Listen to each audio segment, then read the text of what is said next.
I will say us Americans are a bit spoiled.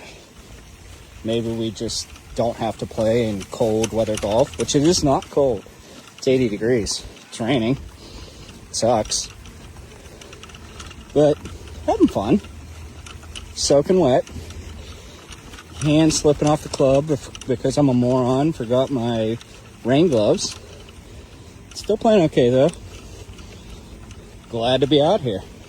I love it. Played over in Wales. It was sleeting and there was not a parking space available at the country club that we played at. It was unbelievable. 40 degrees, raining. Couldn't find a parking spot.